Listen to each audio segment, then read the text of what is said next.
Hey guys, so I don't normally do iPhone case reviews, but I didn't see a case review for what was my favorite case from the iPhone 14 generation. I didn't have an iPhone 15. I had seen quite a few good reviews for this case. This is the Rhinoshield Mod NX case. And I was really happy with it. I bought a bunch of different cases for the iPhone 14, including the mouse. I think it was the endless case, and was ended up being really happy with the Rhino Shield. Eventually, they did add MagSafe to it. So this is the Rhino Shield Mod NX case for the iPhone 14 Pro Max.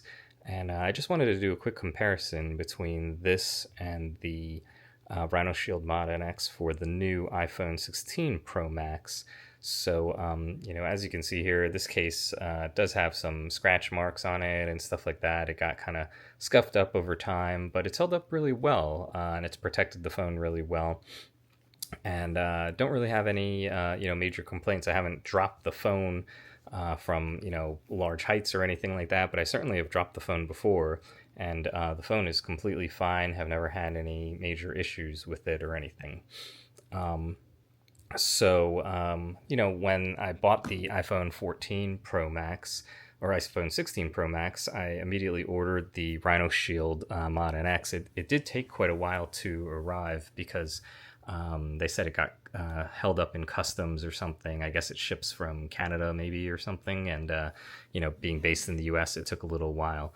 But this is the iPhone 16 Rhino Shield Mod NX, and as soon as I put everything together, one of the biggest things that I noticed was that the back of this case has this really thick lip that didn't exist on the iPhone 14 version.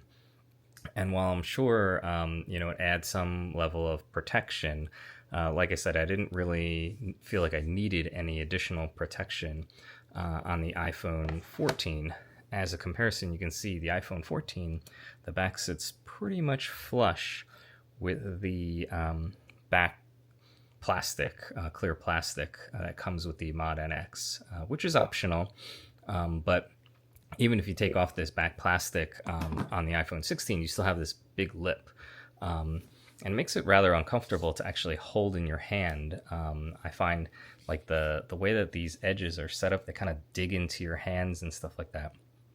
And so I'm not really a humongous fan of this case this year, unfortunately. I really, loved this case, like I said, in the iPhone 14 generation. If I recall correctly, I also had it for the iPhone 12. I usually only upgrade every other year. The one positive I'll say is that the phone, sits flat on the back now, and I'm assuming it makes no contact with the camera lens at all. The old phone, it does have a little bit, not a lot, but it does have a little bit of play.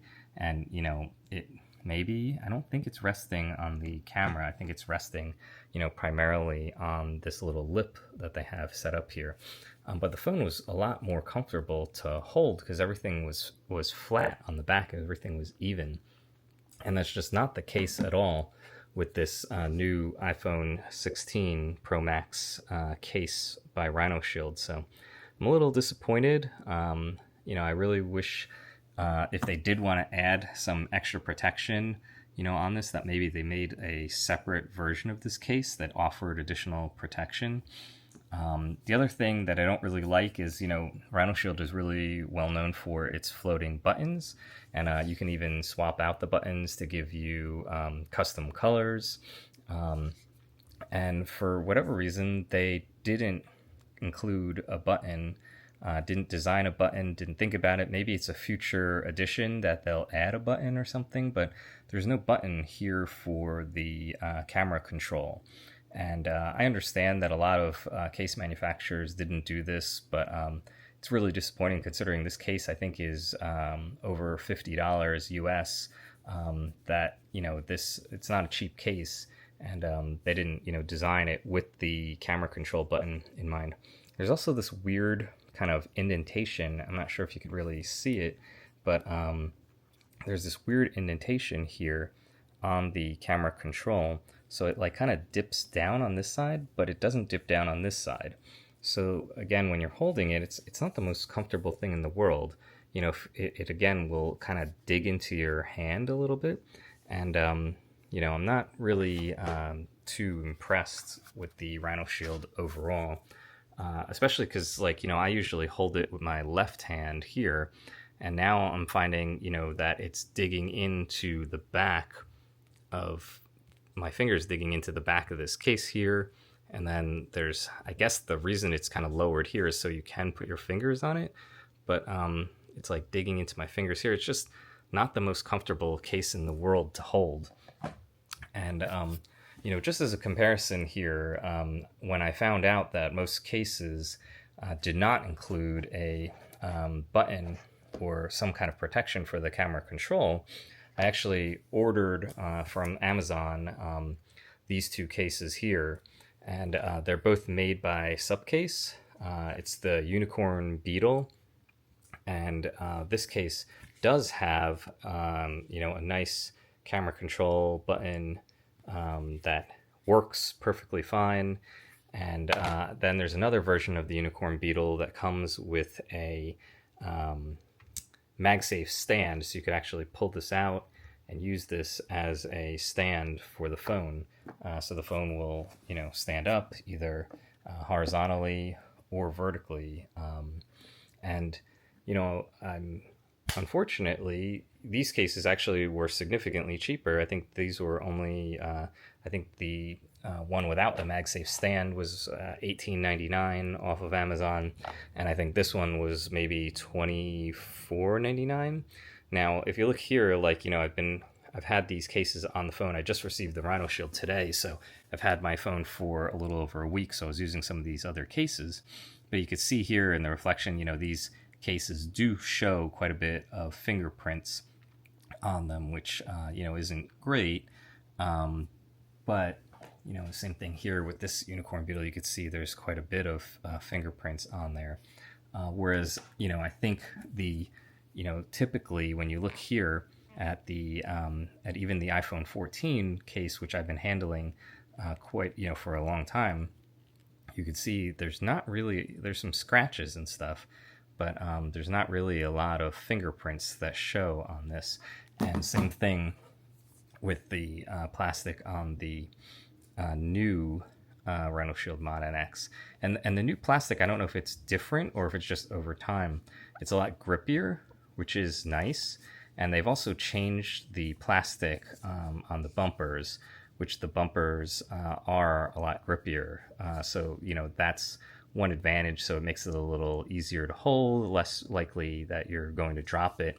And I guess maybe, you know, this extra bumper here does make it so it's a little bit easier to hold and less likely to drop. But I'm not a big fan of it overall. I gotta say, I really was hoping that it would be the same kind of feel to the iPhone 14 version of this case, just updated for the iPhone 16. Even if the camera control button was missing, you know, like it is here, I think I would still, you know, be happy to use this as my daily. But yeah, I think I'm, you know, planning, at least for now, switching to the Supcase, at least until maybe a better case comes out with the camera control button in place.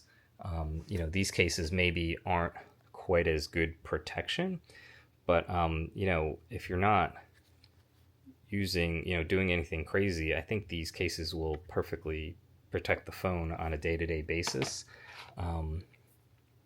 Yeah, maybe this Rhinoshield is going to be a little bit better now with this extra lip, but again, I didn't really need it in my day-to-day, and in 2 years of having the iPhone 14, I didn't really have any problems with, you know, damaging the phone or anything, even dropping it, right? And, you know, yeah, sure, like I said, there's some scratches on it. Mostly the scratches come from using MagSafe accessories more than anything else.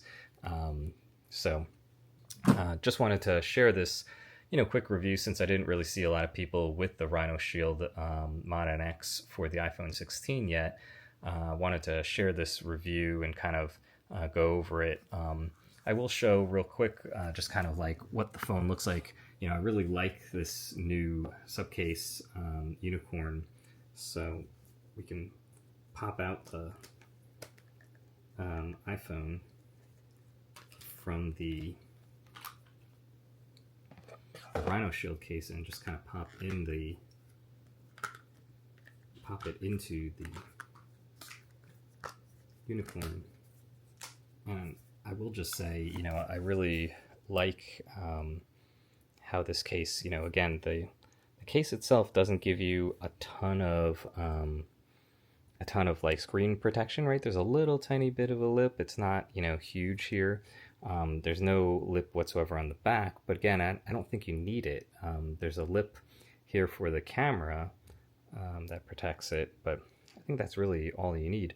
But I do like, this kind of frosted color. I wish Rhinoshield offered a back plastic that was frosted instead of the clear. And I like, how it has this integrated stand for MagSafe, which you can use. So, yeah, I think, surprisingly, I'm going to be daily using this case instead of the Rhinoshield.